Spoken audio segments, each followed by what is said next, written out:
ధాన్యం కొనుగోలు విషయంలో వైఎస్ఆర్సీపీ నాయకులు క్షేత్రస్థాయిలో పర్యటించారు, ప్రెస్ మీట్లు పెట్టారు. తుఫాన్ వస్తున్న సందర్భంగా రైతాంగంలో ఉన్న ఆ ఆవేదనని రాజకీయ రంగు పూసి వాళ్ళ స్వలాభం కోసం ఉపయోగించుకోవాలని ఒక పిచ్చి ప్రయత్నం చేశారు. ఈరోజు వివరాలు నేను మీకు వెల్లడిస్తున్నాను, ఎందుకంటే మన రైతు సోదరులు కూడా తెలియాలి, తెనాలి నియోజకవర్గ ప్రజలు కూడా తెలియాలి.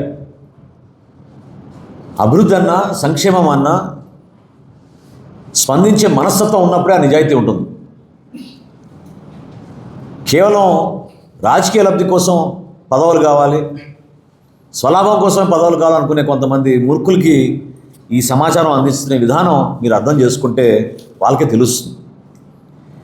వైఎస్ఆర్సీపీ ప్రభుత్వం వారి చివరి సంవత్సరం ప్రభుత్వంలో ఉన్నప్పుడు మన తెనాలి నియోజకవర్గంలో ధాన్యం కొనుగోలు చేసింది 29 మంది రైతుల దగ్గర నుంచి.